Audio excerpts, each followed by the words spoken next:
जयराम ठाकुर जी,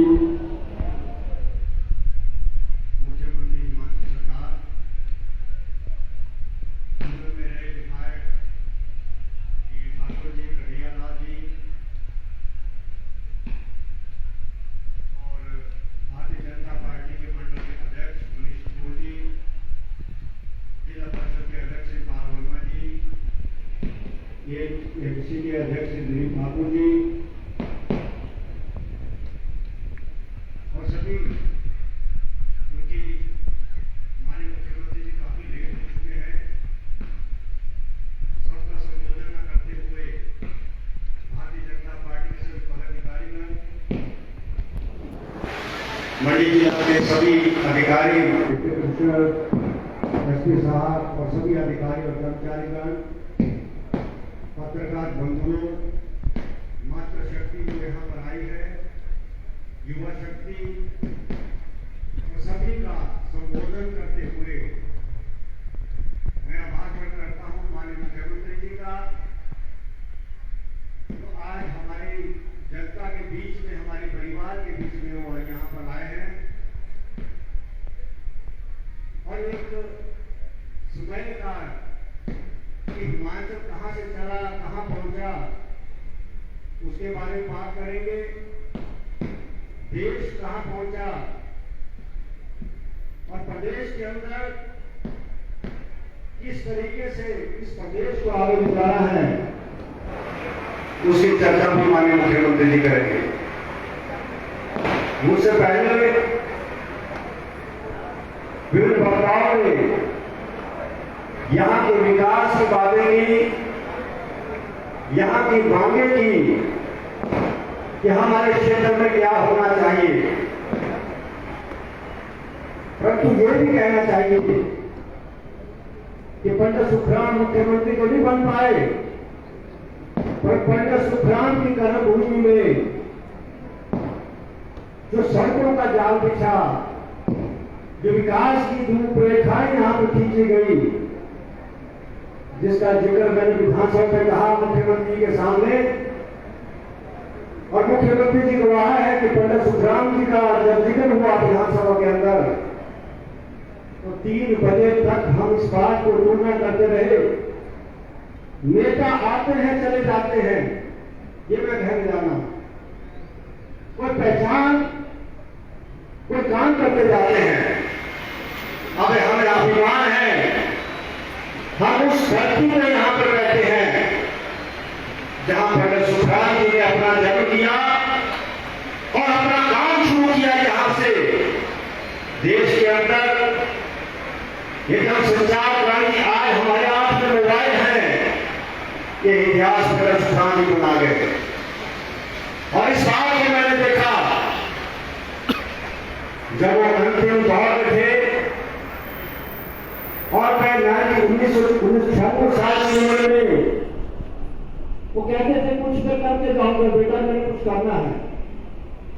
मुझे लगता था एक इंसान जो गरीब परिवार में पैदा हुआ, और मुझे याद है जब हम छोटे छोटे थे यहाँ पैर लाया करते थे, न सड़कें थी, न बिजली पानी की सुविधा हमारे क्षेत्र में हुआ करते थे।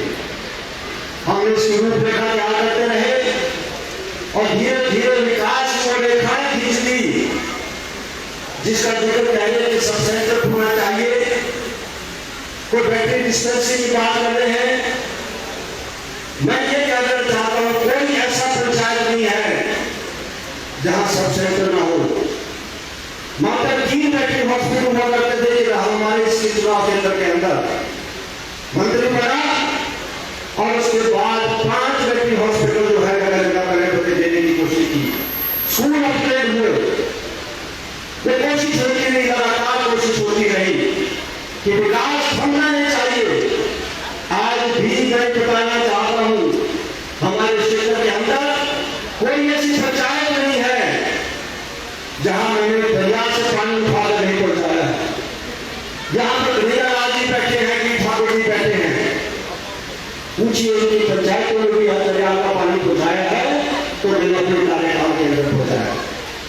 मैंने विकास के लिए मत नहीं किया, वोट पढ़ते रहे नहीं पढ़ते रहे,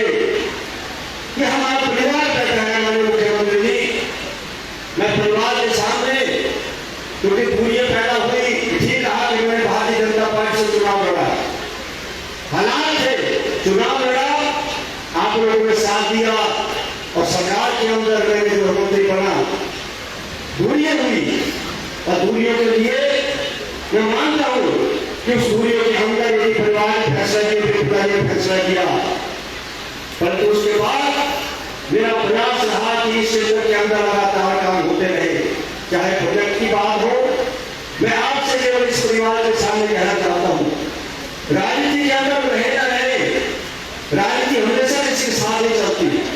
यदि पंडित सुखराम का युग खत्म हो गया, वीर भगत सिंह जी का युग खत्म हो गया, बड़े बड़े नेताओं का युग खत्म हो गया, तो किसी का युग लगातार आगे रहेगा, कोई आगे आता रहेगा और पीछे काम को ढंग करता रहेगा। आज भी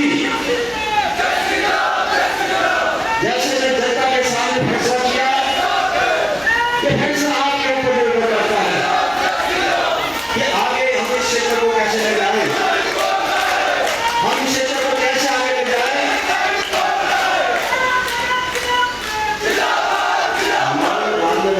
भाषण सुनने तो उसका भरेगा न, मैं जा रहा हूं ना आप लोग कहीं जा रहे हैं। मैं इसलिए कहना चाहता हूं कि मैंने भारतीय जनता पार्टी का विधायक हूं, आप क्यों इस बात में बोल रहे हैं? अभी जो फैसला होगा माननीय मुख्यमंत्री इस बात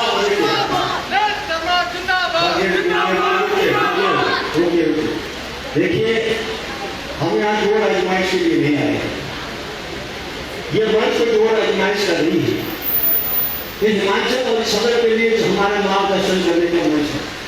हमें कहाँ चलना है, किस दिशा में चलना है, और आप जो है अधिकृति अभी करते हैं कि आपने जो फैसला लेना हम साथ रहते हैं, लोग ये बातें करते हैं, पहले भी चले आगे चलने की बात भी करते हैं।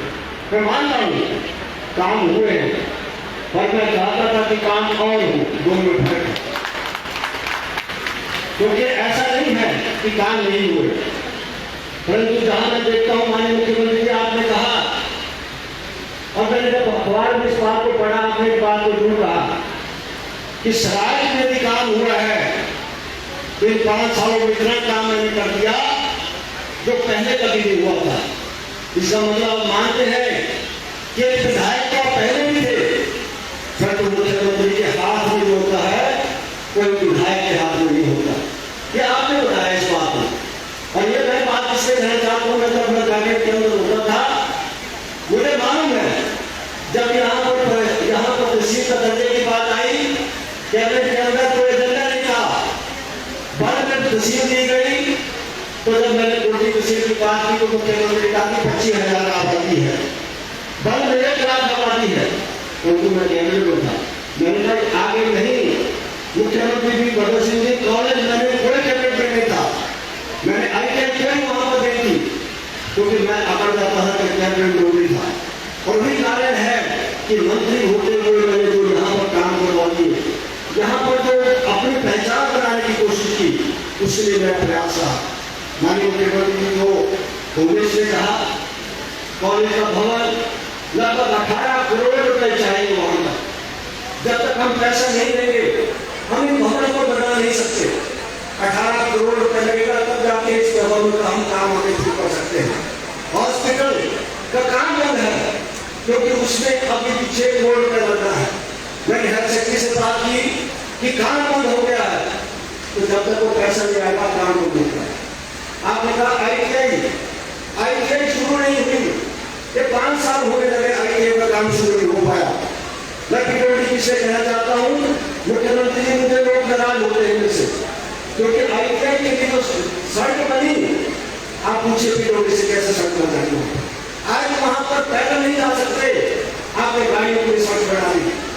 एक ठेकेदार मुझसे नाराज हो गया, मैंने 15 लाख रुपए मांगे मुख्यमंत्री जी ग्राउंड के लिए दिया आपने सरकार के माध्यम से, और जब मैं देखने लगा तो ग्राउंड कहाँ बन रहा है, 15 लाख रुपए दे दिए ग्राउंड मंडल राज के अंदर। और जब मैंने कहा कि PWD को आपने बगैर अप्रूवल के आपने ठेका कैसे दे दिया, मुख्यमंत्री ने इस बात कहा क्या विधायक होकर मैं रोक नहीं सकता? आप वहां पर उस जगह पे यदि वहां पर ग्राउंड बन जाए, मैं राजनीति छोड़ दूंगा। जो वहां पर एक पीडब्ल्यूडी ग्राउंड बनाती है तो मैं राजनीति छोड़ दूंगा। क्या विकास के अंदर मैं से कहना चाहता हूँ, सरकार का पैसा है, सरकार के माध्यम से काम होना चाहिए। मुझे राजनीति का मैंने कहा तो बहुत बड़ा दबाव में मुझे राजनीति का है, न मुझे राजनीति करने का शौक है। लेकिन मुझे पंडित शुक्ला ने कहा है कि यहाँ पर काम करने हैं, जब तक मौका मिलेगा काम करूंगा। और ये जनता आपसे सुनना चाहती है आगे का आप क्या चाहते हैं, क्योंकि रास्ता ढूंढना यहाँ की जनता तय करती है। मैं आपसे जरूर कहना चाहता हूँ कि बहुत सी मांगे आई, मैं सबका विश्लेषण नहीं करना चाहता हूँ। बहुत सी मांगे जहाँ सब सेंटर था वहाँ कोई और सब सेंटर की बात आ सकती है, परंतु ये तय करना सरकार ने तय करना है। सरकार ने देखना है इसको। मैं तो कहूँगा कि बहुत सी एक बात तो मैं करूँगा और दूसरे नाराज हो जाएंगे। कैबिनेट शर्मा ने वो बात कर दी, गाड़ी बात नहीं की, क्योंकि लिस्ट को मुनीष ने लिस्ट बनाई है, मुख्यमंत्री जी चर्चा कर रहे हैं और हो सकता है मुख्यमंत्री कुछ घोषणा करें और उसके ऊपर मैं चाहूँगा कि जहाँ इस मंच के माध्यम से आप चाहें वो घोषणा करें। परंतु मैं आपके फैसले के बाद, आपके कहने के बाद मैं लोगों के बीच में बोलूँगा। मन दर्शक ने कहा धन्यवाद।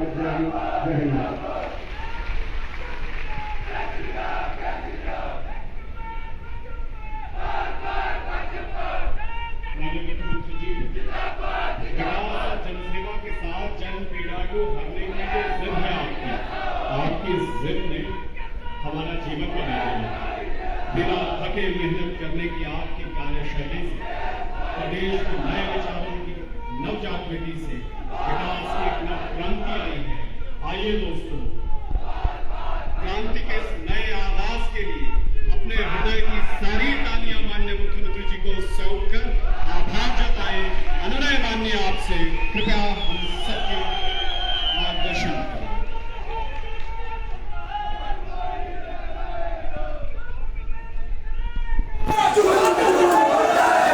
भारत माता की, भारत माता की, भारत माता की।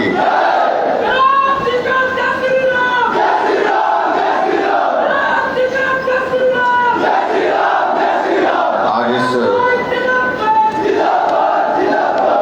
मंडी विधानसभा क्षेत्र के इस बहुत ही जोश भरे कार्यक्रम में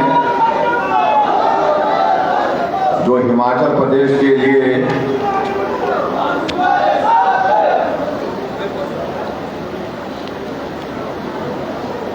सभी हिमाचल वासियों का आगे बढ़ाने के लिए योगदान रहा है, प्रगतिशील हिमाचल प्रदेश के 75 वर्ष जो पूरे हुए और उस योगदान को सार्वजनिक मंच से मैं उसका आभार जो है, उसका श्रेय हिमाचल की जनता को समर्पित करने के लिए पूरे प्रदेश भर में मैं जा रहा हूँ। और आने वाले समय में आप सबका योगदान इसी प्रकार से रहे हिमाचल को आगे बढ़ाने के लिए। इस बात का आग्रह करने के लिए मैं जा रहा हूँ। आज के इस कार्यक्रम में हमारे बीच में पूर्व मंत्री वर्तमान में माननीय विधायक श्री अनिल शर्मा जी, हमारे बीच में जिला परिषद के चेयरमैन श्री पाल वर्मा जी, पूर्व में विधायक रहे श्री डी ठाकुर जी, श्री कन्हैयालाल ठाकुर जी, हमारे बीच में दिल्ली से हमारी मदद करने के लिए यहाँ पर आए विशेष तौर से श्री आलोक शर्मा जी, आप काउंसलर भी हैं दिल्ली के, हमारे बीच में श्रीमती पायल वैद्य जी, मंडल के अध्यक्ष श्री मनीष कपूर जी, बीडीसी के वाइस चेयरमैन युवा मोर्चा के हमारे साथी भुवनेश ठाकुर जी, यहाँ उपस्थित मंच पर अन्य सभी पार्टी के पार्षदगण, विधायक, सभी हमारे पंचायती राज संस्थाओं के चुने हुए प्रतिनिधि, उपस्थित सभी भाइयों बहनों, नौजवान साथियों और पत्रकार मित्रों, एक बार फिर से आज आप सबके बीच में यहाँ मंडी विधानसभा क्षेत्र के कोटली में आप सबके बीच में आने का अवसर प्राप्त हुआ है, आप सबसे दर्शन करने का सौभाग्य प्राप्त हुआ है। उसके लिए और गर्मजोशी के साथ आप सबने हमारा अभिनंदन स्वागत किया, उसके लिए मैं आप सबका बहुत बहुत आभार व्यक्त करता हूँ। मैं क्षमा चाहूंगा इस बात के लिए कि आप सबके बीच में पहुंचने में बहुत देर हो गई, लेकिन परिस्थिति इस प्रकार की थी। वो एक बहुत ही महत्वपूर्ण कॉन्क्लेव सारे देश भर के टूरिज्म मिनिस्टर की धर्मशाला में आयोजित की गई है, उसका उद्घाटन सत्र में मुझे रहना था और केंद्रीय मंत्री जो पर्यटन के हैं उनका विशेष तौर से आग्रह था कि आपको इसका उद्घाटन करना है। और वहाँ के बाद एक कार्यक्रम मंडी में भी था छोटा सा, तो सुबह से ये तीसरा कार्यक्रम है। आप लंबे समय से इंतजार कर रहे, मुझे बताया कि आप 10 बजे से बैठ गए थे और अभी मुझे इसके बाद फिर कांगड़ा फिर वापिस जाना है, कांगड़ा के बाद फिर रात को फिर मंडी वापिस आना है। तो ऐसा ये दौर चलता रहेगा, लेकिन मैं आप सबके लिए अपनी ओर से धन्यवाद करता हूं कि बहुत लंबा इंतजार करने के बावजूद आप बैठे रहे। एक ताली अपने लिए बजाएं।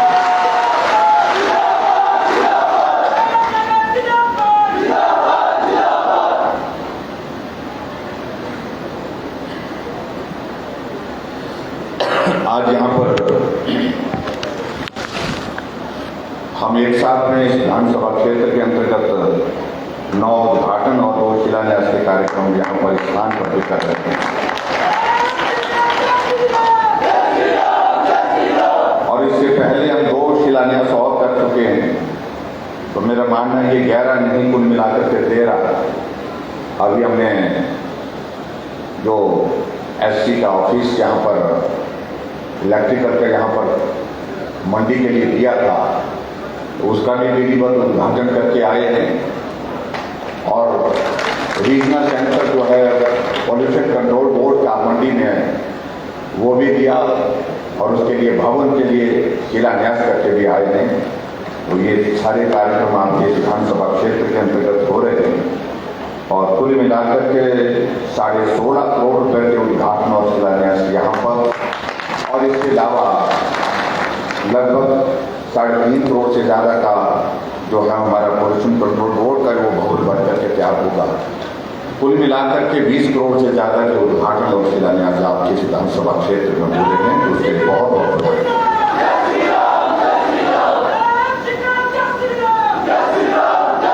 लंबी बात कहने की गुंजाइश भी नहीं और मैं समझता हूँ इसकी आवश्यकता भी नहीं।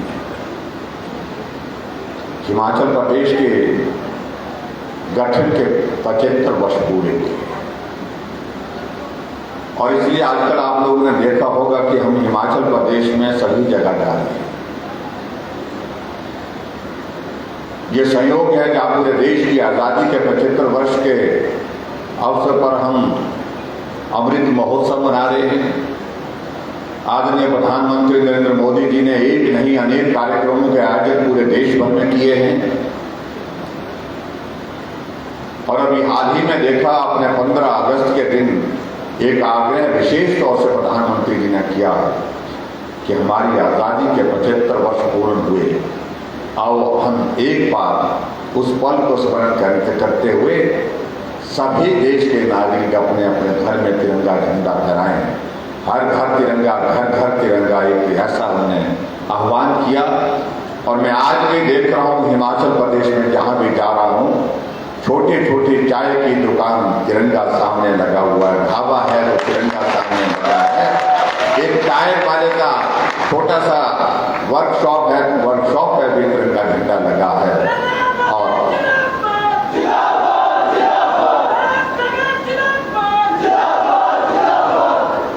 हालांकि कई लोग इस बात को लेकर के प्रश्न खड़ा करने की कोशिश करते हैं कि क्या होगा इससे। हर चीज कुछ होने के लिए नहीं होती है। ये तिरंगा हमारा सर्वोच्च सम्मान है हमारे देश के लिए, जिसके लिए देश के कितने लोगों ने अपने जान की कुर्बानी दे दी देश की रक्षा के लिए। इस भाव को समझने की आवश्यकता है। मुझे दुख होता कई बार आज़ादी के 75 वर्ष बीतने के बावजूद भी कई लोग अपने देश के अंदर रहते हुए इस भाव को नहीं समझ पाए, इस भाव का सम्मान नहीं कर पाए। मुझे उनके बारे में कुछ कहना है, लेकिन मैं इतना जरूर कहना चाह रहा हूं कि हमारे लिए सौभाग्य की बात है कि हिमाचल प्रदेश के गठन के भी 75 वर्ष पूरे हुए हैं। तो हमारे सब साथियों के साथ जब हमने चर्चा की थी, हम चाह रहे थे हम अलग अलग कार्यक्रम करें, बहुत सारे कार्यक्रम की एक श्रृंखला बनाएं, लेकिन वो संभव इसलिए नहीं था कि हम चुनाव के बहुत करीब हैं, इसलिए बहुत कार्यक्रम करना संभव नहीं। हम का बाकी कार्यक्रम हम नहीं कर सकते तो एक कार्यक्रम तो हम कर सकते हैं, और वो कार्यक्रम हमने ये तय किया कि जिन हिमाचल के लोगों के मेहनतकश लोगों के बदौलत आज हिमाचल इस मुकाम पर पहुंचा है, मैं उनका आभार करने के लिए पूरे हिमाचल प्रदेश में हर विधानसभा क्षेत्र यह आभार सिर्फ नेताओं तक सीमित नहीं रहना चाहिए। नेताओं ने अपनी अपनी भूमिका निभाई है, इसलिए आप लोगों ने डॉक्यूमेंट्री देखी होगी। हमारे प्रदेश के जो पहले मुख्यमंत्री रहे डॉक्टर यशवंत सिंह परमार जी, हमने उनका भी जिक्र किया है। श्री वीरभद्र सिंह एक बार नहीं अनेक बार रहे, उनका भी हमने जिक्र किया है। श्री शांता कुमार जी का, प्रेम कुमार धूमल जी का, ठाकुर रामलाल जी का, सबका हमने जिक्र किया। उनका स्वाभाविक रूप से हिमाचल प्रदेश को आगे बढ़ाने में योगदान, लेकिन नेताओं का सम्मान करते करते हमको ये नहीं भूलना चाहिए कि एक मेहनत कश एक मजदूर का भी इस हिमाचल प्रदेश को आगे बढ़ाने में बहुत, जहां नेतृत्व का आभार व्यक्त किया हमने, वहां मुझे लगा कि मैंने कहा ये सबसे आवश्यक है कि हिमाचल प्रदेश में सभी भाई बहनों का आभार व्यक्त करने के लिए मुझे हिमाचल प्रदेश में सब विधानसभा क्षेत्र में जाना है, और आज उसी के निमित्त में आपके बीच में यहाँ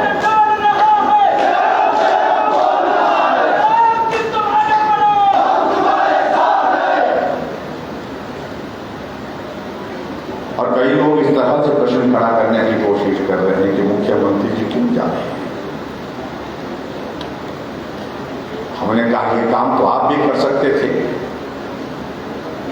हमने आपको नहीं रोका। एक व्यवस्था के अनुसार मैं एक हिमाचल प्रदेश का मुख्यमंत्री हूं।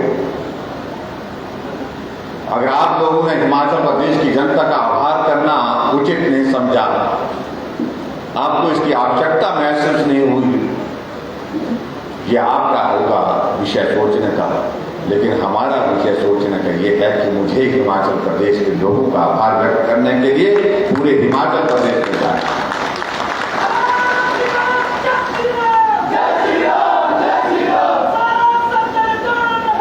और एक मजदूर ने मजदूरी करते हुए अपना योगदान दिया, एक कर्मचारी ने नौकरी करते हुए अपना योगदान दिया, एक बागवान ने, एक किसान ने मेहनत करते हुए अपना योगदान दिया, एक नौजवान ने अपना योगदान दिया, एक बुजुर्ग ने अपना योगदान दिया, एक माता बहनों ने हमारे जो है उन्होंने अपना योगदान दिया। और मैं इस बात के लिए भी आप सबके बीच में कि अगर 75 वर्ष हमारे हिमाचल प्रदेश के गठन के हो गए तो इसका अभिप्राय ये नहीं कि हम जहां पहुंचे हैं अब यहां से आगे जाने की आवश्यकता नहीं, हमें और आगे जाना है। इसलिए आह्वान करने के लिए भी मैं आप सबके बीच में आया हूं कि आने वाले समय में भी हिमाचल प्रदेश को आगे बढ़ाने के लिए आपका सक्रिय सहयोग चाहिए, आपका आशीर्वाद चाहिए। इसके लिए भी मैं आप सबके बीच में निवेदन करने के लिए आपके बीच में भाई और बहनों, मुझे लगता है कि कई बार कुछ बातें हमको इतिहास की ध्यान में रखनी चाहिए। मैं कई कार्यक्रम में जाता हूं, अगर मैं ऐसी सभा में कहीं सामने खड़े होकर के पूछूं कि जब मुझे आप बताइए जब हिमाचल प्रदेश का 15 अप्रैल 1948 को गठन हुआ तो उस वक्त हिमाचल प्रदेश में कितने जिले थे, बहुत भीड़ होने के बावजूद भी बहुत कम लोग बता पाते हैं। तो इसलिए हमारा दायित्व बनता है ये जानकारी भी देनी चाहिए।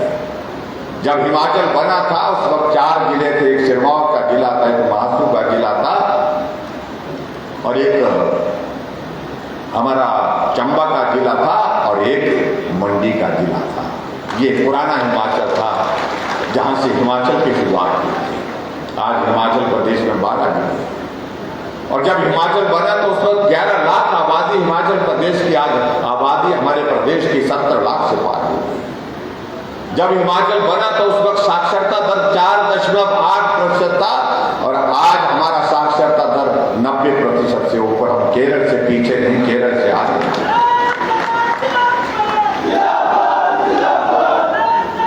और ये भी देखिए, हिमाचल प्रदेश में जब सड़कों का हम जिक्र करते हैं, जब हिमाचल प्रदेश बना तो हिमाचल प्रदेश में 228 किलोमीटर सड़क थी और आज मेरे हिमाचल प्रदेश में 39,000 किलोमीटर सड़क है।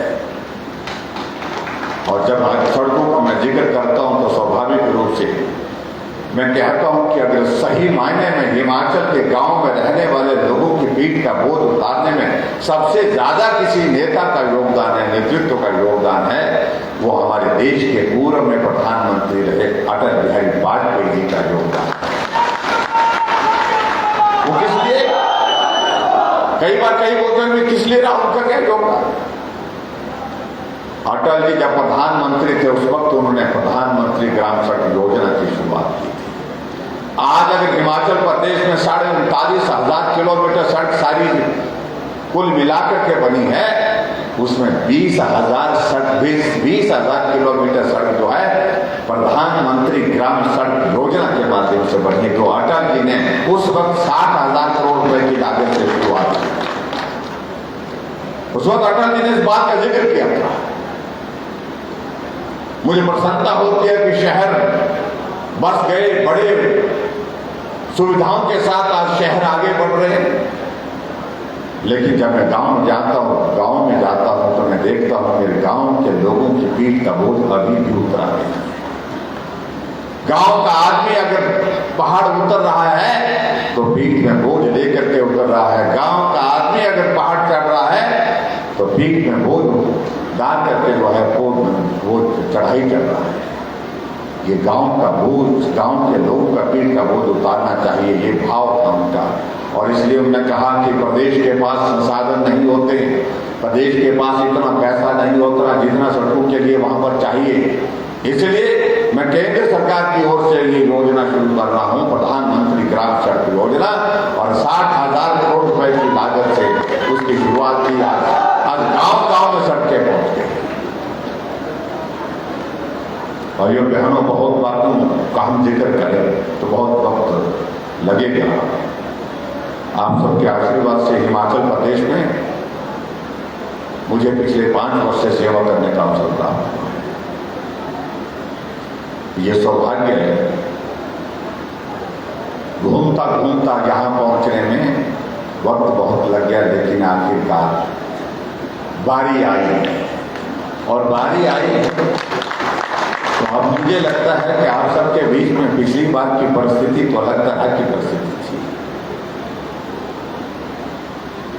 ना आपने सोचा था, ना हमने सोचा था। जब सोचा नहीं था और जो सोचा नहीं था वो अपने आप ऐसी स्वतः ही अपने एक परिस्थिति ऐसे निर्मित हुई कि हमें एक अवसर प्राप्त हुआ। लेकिन ये अवसर क्या एक ही बार बना चाहिए या बार बार बनना चाहिए, ये मुझे लगता है कि इस भाव को समझने की आवश्यकता है। असली में मुझे आप सबके बीच में यही कहना है कि हिमाचल प्रदेश में 88 विधानसभा क्षेत्र में से ये अवसर एक व्यक्ति को मिल पाता है। जब एक व्यक्ति को मिल पाता है तो स्वाभाविक रूप से अवसर मिला, तो इस अवसर को संभालना, इसको सहज करके रखना,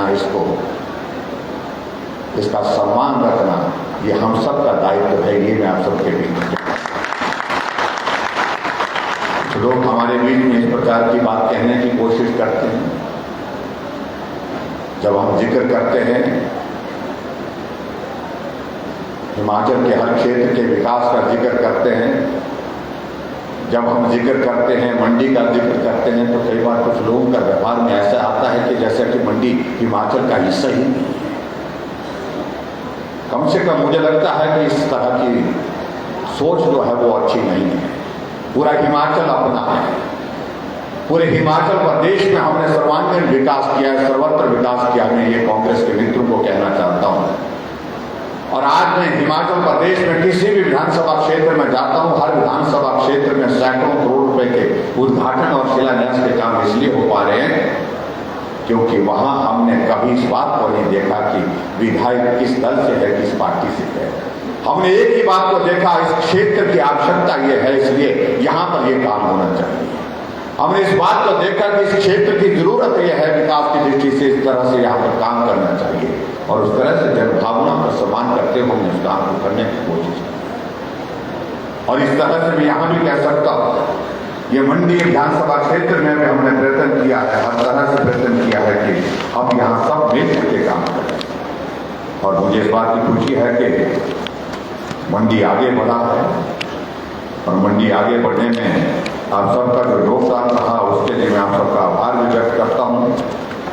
और कुछ बातों को लेकर के मैं जरूर कहना चाहूँगा, जो हमारे विपक्ष के मित्र हैं, जो कुछ बातें कहने की कोशिश करते हैं, उनमें मुझे लगता है कि ज़्यादा ध्यान देने की आवश्यकता मैं उसमें नहीं करता हूँ, क्योंकि हिमाचल अपना है और हिमाचल प्रदेश का सर्वांगीण विकास होना चाहिए और उस दृष्टि से हम सब लोगों ने काम करने की कोशिश की है। उस तरह से आप सबका बहुत बड़ा सहयोग रहा। मुझे इस बात को कहते हुए प्रसन्नता है, आपके इस विधानसभा क्षेत्र के अंतर्गत एसडीएम का ऑफिस खोलने की बात थी, एसडीएम का ऑफिस खोलने की बात थी, उसको पूरा किया गया। आपके विधानसभा क्षेत्र के अंतर्गत जो आज हम शिलान्यास और उद्घाटन के कार्यक्रम यहाँ पर करने जा रहे हैं, उन सारी चीज़ों को लेकर के आप सबका कहना था कि इस क्षेत्र के विकास के लिए जरूरतें हैं तो पूरा करना चाहिए, उस तरह से कर रहे हैं। लेकिन मैं इतना मैं जरूर कहना चाहता हूँ आज के इस कार्यक्रम में कि मंडी जिला है और ये मंडी विधानसभा क्षेत्र है। जिला का नाम मंडी पड़ा और मंडी विधानसभा क्षेत्र हमारा ये मंडी हर हालत में सारा साथ चलना चाहिए, चाहे वो मंडी विधानसभा क्षेत्र की बात करें, चाहे वो मंडी जिला की हर बात करें, साथ चलना हुआ। और इन 5 वर्ष के कार्यकाल में भाई और बहनों हमने ईमानदारी से प्रयत्न किया है कि गरीब के बीच में रह करके काम करने की कोशिश की। हमारे कुछ साथी हमारी बातों से नाराज होते हैं, कुछ लोगों को लगता है कि मुझे कुछ कहना ही नहीं चाहिए। उस दल में, उस पार्टी में कुछ लोग मॉडल की बात करते हैं। हमने कहा मॉडल पर जाओगे तो मैं कहा वो मॉडल चले नहीं है, वो मॉडल फेल हो गए। अपनी अपनी बात कहेंगे अपने सरकार की। हम तो एक बात कहते हैं, देश की आवश्यकता आज मोदी मॉडल की है और प्रदेश की आवश्यकता भी हिमाचल प्रदेश की मोदी मॉडल की है। मोदी मॉडल को लेकर के आज पूरा विश्व अध्ययन कर रहा है, रिसर्च कर रहा है, शोध कर रहा है और आज महसूस किया जा रहा है कि अगर भारत विश्व की 5वीं सबसे बड़ी इकॉनमी बन सकती है, आर्थिक शक्ति बन सकती है, तो स्वाभाविक रूप से आज के वर्तमान नेतृत्व नरेंद्र भाई मोदी जी का उसमें बहुत बड़ा योगदान है, सबसे बड़ा। आप कल्पना करो उसका कितना आनंद आता है इस बात को देखते हुए।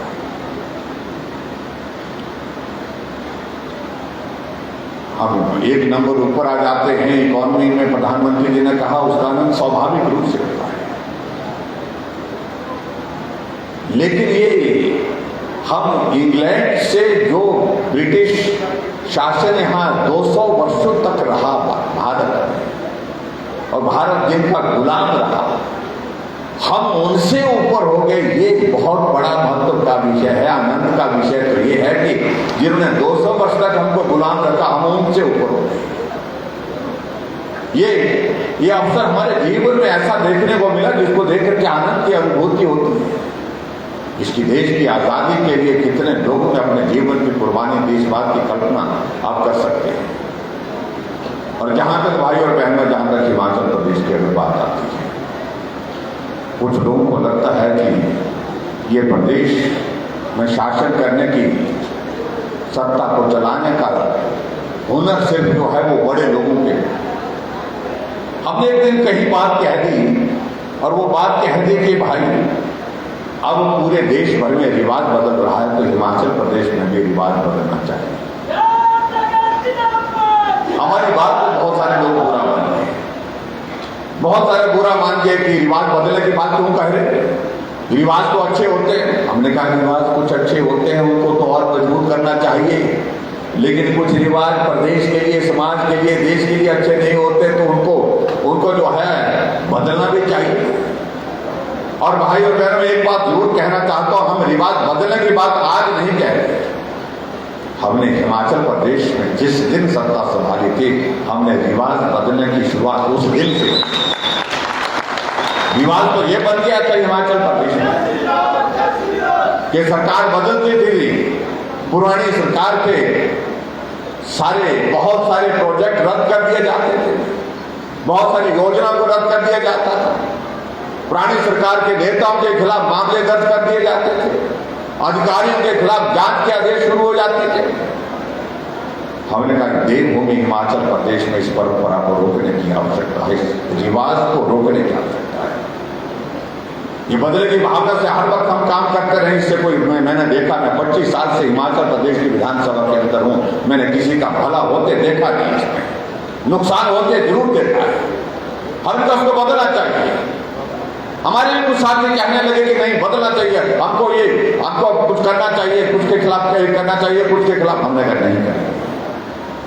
और हमने उस दिन से शुरुआत की, हमने बदले की भावना के साथ काम नहीं किया और बदले की भावना से काम नहीं करने की परंपरा को आज तक हमने कायम रखा है।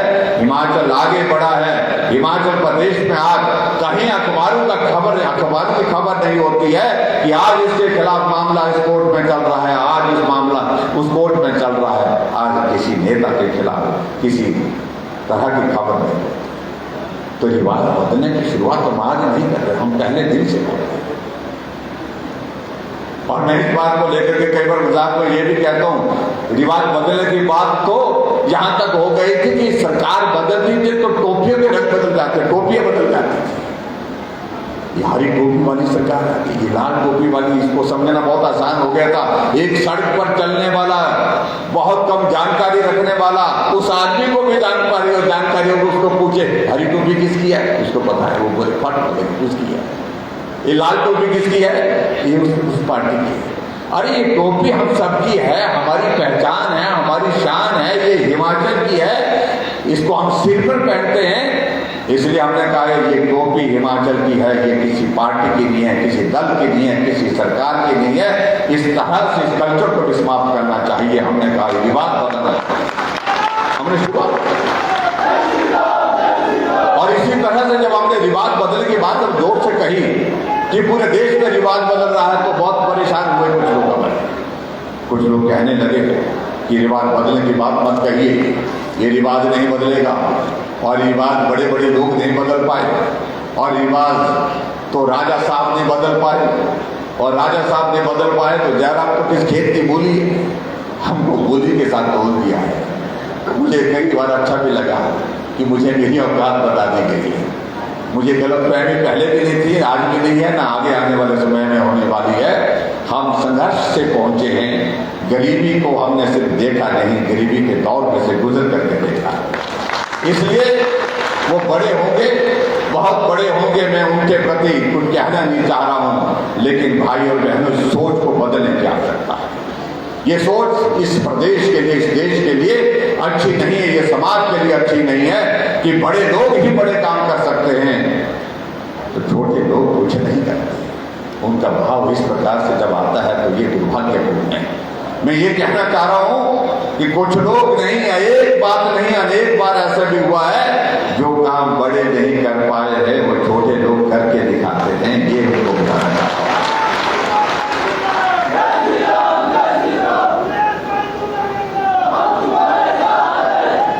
और इसलिए मैं आप सबके बीच में ये जरूर कहना चाहता हूं, हमने इस तरह से हिमाचल प्रदेश में छोटे लोगों के लिए, गरीब लोगों के लिए काम करने की कोशिश की। चाहे वो पेंशन देने की बात है, वो 400 तो 400 करोड़ रुपए खर्च करते थे पेंशन पर, हम जो है 1300 करोड़ रुपए हिमाचल प्रदेश में खर्च कर रहे हैं। वो बड़े लोग थे और हम तो छोटे लोग थे। वो हर घर में गैस का चूल्हा देने में सफल नहीं हो पाए, हमने हर घर में गैस का चूल्हा पहुंचाया। 3,35,000 गैस के चूल्हे हमने घर घर में पहुंचाए। उनको गरीब आदमी के ख्याल नहीं आया कि गरीब के घर में भी गैस का चूल्हा होना चाहिए। हमने हर घर में गैस का चूल्हा पहुंचाया। वो बड़े लोग थे, हम छोटे हैं, लेकिन हमने छोटे लोगों के लिए सोचा गरीब के घर में भी गैस का चूल्हा होना चाहिए।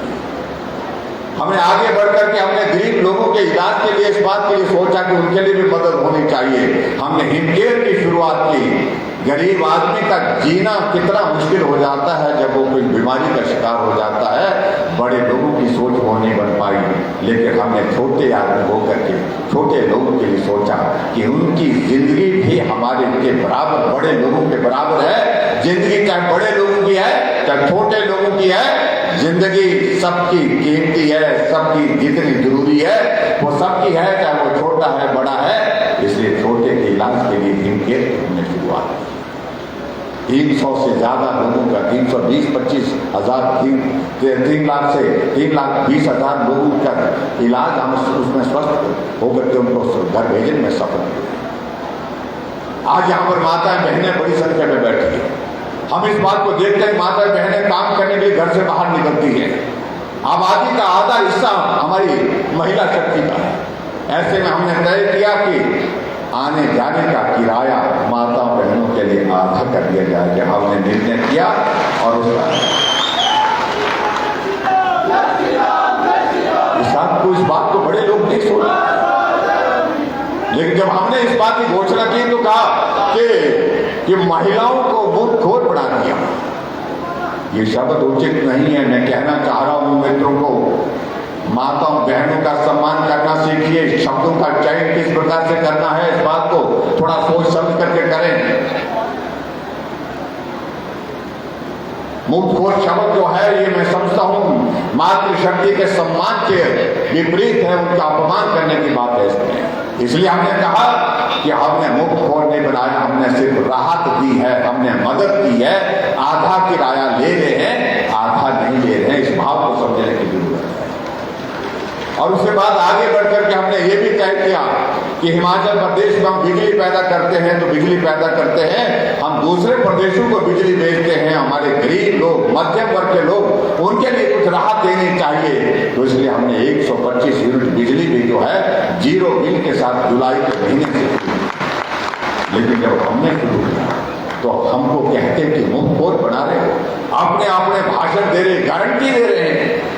कांग्रेस के लोग गारंटी दे रहे हैं जिनकी अपनी गारंटी नहीं है, वो गारंटी दे रहे हैं। हम जब आएंगे तो हम 1,500 रुपए हर महिला को देंगे हिमाचल प्रदेश में। जब हम सत्ता में आएंगे तो हम 300 यूनिट बिजली के फ्री देंगे। भाई तुम क्या करने जा रहे हो? जो हमें तुम कह रहे हो कि मुंहखोर बना रहे हो, तुम क्या कहने जा रहे हो? मैं उस पर कोई टिप्पणी नहीं करना चाह रहा हूं। मैं सिर्फ इतना ही कहना चाह रहा हूं कि क्या जिन प्रदेशों में कांग्रेस पार्टी की सरकार है वहां पर दिया जा रहा है? नहीं दिया जा रहा है। जो बघेल साहब वहां से मुख्यमंत्री छत्तीसगढ़ के हिमाचल प्रदेश में इस घोषणा करने के लिए आए थे, क्या वो अपने प्रदेश में दे रहे हैं बिजली 300 यूनिट? क्या वहां पर महिलाओं को 1,500 रुपए महीने का दे रहे हैं? जब अपने प्रदेश में नहीं दे रहे हैं तो हिमाचल प्रदेश में काम सकते हैं। और ऊपर से बात कह रहे हैं कि जब हम आएंगे तब की बात कर रहे हैं, और हम ये सारी चीजें करके चले। और आने की बात वो कह रहे हैं आने देंगे तब होगा ना, आने देंगे ही नहीं। क्यों देंगे, किस लिए देंगे? कहां लोगों ने आने दिया उनको पूरे देश भर में? अभी हाल ही में 5 प्रदेशों के चुनाव हुए, शोर तो बहुत आ रहे थे, हम आ रहे, लेकिन आए कहीं, दिखे कहीं। उत्तर प्रदेश में 400 से ज्यादा सीटें हैं, 367 सीटों पर कांग्रेस पार्टी की जमानत हुई, 2 सीटें कांग्रेस पार्टी की आई। और इसी तरह से मैं ये भी कहना चाह रहा हूं, उत्तर प्रदेश के बाद जिन राज्यों में भाजपा की सरकारें थी, 4 राज्यों में, चारों के चारों में भाजपा फिर सत्ता में आ गई। तभी हम कह रहे हैं तब पूरे देश में रिवाज बन गया। उत्तराखंड जब से बना है तब से हर 5 वर्ष के बाद सरकार बदल जाती थी। अब की बार रिवाज बदला, धामी जी थे, फिर धामी जी आ गए। उत्तर प्रदेश में हर 5 वर्ष के बाद पिछले 37 वर्षों से सरकार बदल रही थी। अब की बार योगी जी थे और योगी जी फिर आ गए। मणिपुर में फिर भाजपा की सरकार, गोवा में फिर भाजपा की सरकार, हरियाणा में 2014 के बाद 2022 हो गया, भाजपा की सरकार लगातार चली हुई है, दूसरी बार सरकार चली हुई है। जब पूरे देश भर में रिवाज बदल गए तो हम क्यों छोटे भाई? तो हम भी बदलेंगे, अब की बार रिवाज बदलेंगे। इस भाव के साथ मुझे लगता है कि हमको काम करना है और उसके लिए आप सबका आशीर्वाद है। और उसके लिए जो जरूरी है भाई और बहनों, उसके लिए जरूरी है, एक बार मुझे लगता है कि जिस बात के लिए जो हमारे कुछ लोग ऐसा कहते हैं कि जो बड़े बड़े लोग नहीं कर पाए, तो मुझे लगता है कि जो बड़े बड़े लोगों की बात कहने वाले, तो आओ हम छोटे लोग सारे इकट्ठा हो जाते हैं, हम इस काम को करके देंगे। और बड़े बड़े लोग जो जिस काम को नहीं कर पाए हैं, आओ हम छोटे लोग उस काम को पूरा करेंगे। मैं आपके बीच में निवेदन करना चाहता हूँ भाइयों बहनों, मुझे इस बात की खुशी है कि आदरणीय प्रधानमंत्री नरेंद्र भाई मोदी जी का हिमाचल के साथ बहुत बड़ा एक लगाव है, एक स्नेह। 4 साल पूरे होने पर मंडी के पटल के मैदान में ऐतिहासिक रैली संबोधित करने के लिए आदरणीय प्रधानमंत्री जी आए थे। अभी 24 तारीख को फिर से देश के यशस्वी प्रधानमंत्री हिमाचल प्रदेश में पटल के मैदान में आने वाले हैं और एक विशाल सभा नौजवानों की, जो हिमाचल प्रदेश के नौजवानों को अपना संदेश देने के लिए आए।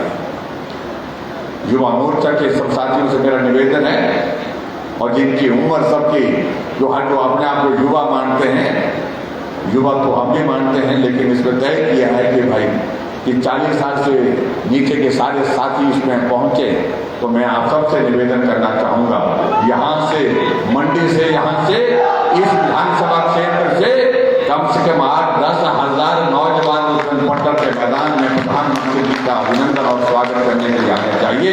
उसके लिए मैं आप सबसे निवेदन करता हूँ और मुझे पूरा भरोसा आप आएंगे।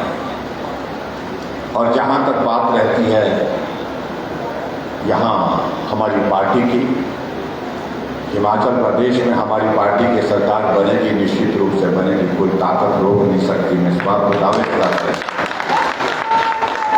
हमने दौर देखे हैं सरकार के, जब अंतिम दौर आता है, जब कार्यकाल पूरा होने को आता है, तो हम लोगों को बोलते थे कि आओ कि कार्यक्रम में आओ, तो लोग आते नहीं। और आज हम इस बात को देख रहे हैं पूरे हिमाचल प्रदेश में सरकार का कार्यकाल पूरा होने जा रहा है, लेकिन हजारों की संख्या में जोश के साथ लोग आ रहे हैं, लोग कार्यक्रमों में हिस्सा ले रहे हैं। इसका संदेश बड़ा साफ है कि निश्चित रूप से आने वाले समय में हिमाचल प्रदेश में लोगों ने मन बना लिया है कि अब की बार रिवाज बदल करके छोड़ेंगे, फिर भाजपा की सरकार हिमाचल प्रदेश में बनाएंगे। ये संदेश पूरे हिमाचल प्रदेश के हर विधानसभा क्षेत्र से हमको देखने को मिला, सुनने को मिला। और आज मंडी विधानसभा क्षेत्र में भी आप सबके बीच में आए, भाई अनिल शर्मा जी भी हमारे बीच में। कभी दौर जिंदगी में ऐसे आते हैं, कभी ऐसे मोड़ आते हैं, जुदा भी हो जाते हैं, परिस्थितियां ऐसी होती है। कभी मोड़ ऐसे भी आते हैं जहाँ फिर मिल जाते हैं, मिल करके आगे चलते हैं। इन सारी चीज़ों के लिए रास्ते क्या हो सकते हैं, मंडी के लिए बेहतर क्या हो सकता है, ये हम सब लोगों को, लोग को साथ चलने वाले हैं, लोग साथ चलने वाले हैं, मोदी जी के साथ चलने वाले हैं, मोदी जी को ताकत देने वाले हैं। लोगों का भाव ये है, लेकिन हमको भी अपने मूड को, अपने मन को जो है मोदी जी के साथ ले चलने के लिए आने वाले समय में एक दिशा में चलना है। उसके लिए मुझे लगता है कि आने वाले समय में सब मिल करके चलें, मंडी विधानसभा क्षेत्र का विकास हो, मंडी तरक्की के रास्ते पर आगे बढ़े। उस भाव की जो जरूरत है, सब जो मंच पर बैठा हुआ नेतृत्व, हम सब मिलकर के चलेंगे और मंडी के इस विधानसभा क्षेत्र का विकास, ये हमारी प्राथमिकता है। इस प्राथमिकता को हम और तेजी से आगे बढ़ाने की कोशिश करेंगे, ये मैं आपके बीच में कहना चाहता हूँ। और यहाँ जो हमारे मंडल के अध्यक्ष जी ने और सब लोगों ने जो मांग पत्र हमको दिया है, वो बहुत विस्तृत है। बहुत लंबा है और लंबा है, तो इसलिए मैं इनका ही जिम्मा मंच पर बैठे नेताओं का इनका जिम्मा लगाता हूं कि आप थोड़ा उसमें बैठें, कुछ चीजें जो की जा सकती है उन चीजों को लेकर के विचार करें। मैं एक एक चीज को लेकर के कोई घोषणा यहाँ नहीं कर रहा हूँ क्योंकि समय की भी कमी है और मैं समझता हूँ कि हमारा नेतृत्व आपस में बैठ करके जो कुछ निर्णय कर लें और उसके बाद जो मैं कर सकता हूँ उसमें वो करने के लिए कोई कसर नहीं छोड़ूंगा। इतना ही मैं कहना चाहता हूँ, आओ हम लोग आगे बढ़े, मिलकर के काम करें और हिमाचल प्रदेश में फिर से भारतीय जनता पार्टी की सरकार बनाने में अपना योगदान दे। ये जरूरत मंडी की भी है, ये जरूरत शिमला की भी है, ये हिमाचल प्रदेश के हर जिले की जरूरत है, हर विधानसभा क्षेत्र की जरूरत है। नरेंद्र मोदी जी के नेतृत्व में देश आगे बढ़ रहा है और उनके मार्गदर्शन में हिमाचल भी आगे बढ़ेगा, ऐसा पूरा विश्वास है, ऐसा हमें पूरा भरोसा है।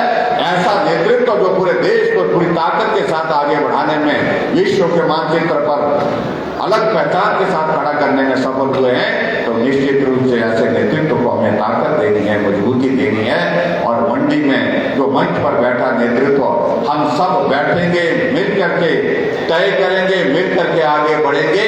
और जहां थाना प्लान की अगर बात की गई है, वो बहुत महत्वपूर्ण प्रोजेक्ट है, उसमें कुछ एक चीजें आगे बढ़ी हैं और आगे बढ़ने के साथ साथ में मैं आपको विश्वास दिलाता हूँ इस काम को भी पूरा करेंगे, ये मैं आपके बीच में कहता हूँ, पूरा करके छोड़ेंगे। और मंडी के हमारी जो कमिटमेंट्स हैं, मंडी में एयरपोर्ट होना चाहिए, हम उस दिशा में आगे बढ़ रहे हैं। मंडी में शिवधाम का काम, उसका काम प्रगति पर चला है, उसको आने वर्ष में और तेजी लाने की कोशिश करेंगे। मंडी के अंदर पार्किंग बढ़नी चाहिए, उसका काम यहाँ पर चला है। मंडी के अंदर विकास की और जितनी भी हमारी चीजें हैं, मंडी में हमारी स्टेट की अपनी यूनिवर्सिटी बननी चाहिए। इसका एक आपका एक भाव था, मंडी में स्टेट यूनिवर्सिटी शिमला के बाद अगर दूसरी बनी है तो वो मंडी को दी है। तो इसलिए मैं आप सबके बीच में कहना चाहता हूँ कि बहुत कुछ हुआ है, लेकिन बहुत कुछ होना बाकी है। और वो बहुत कुछ होना जो बाकी है, उसके लिए आवश्यकता है कि हम मिलकर के आगे चले, एक साथ मिलकर के चले और हिमाचल प्रदेश में भारतीय जनता पार्टी की सरकार बनाने में अपना सहयोग दें। इतनी ही बात आज के इस कार्यक्रम में कहना चाहता हूँ। बहुत बहुत धन्यवाद। नमस्कार। जय हिंद, जय हिंद।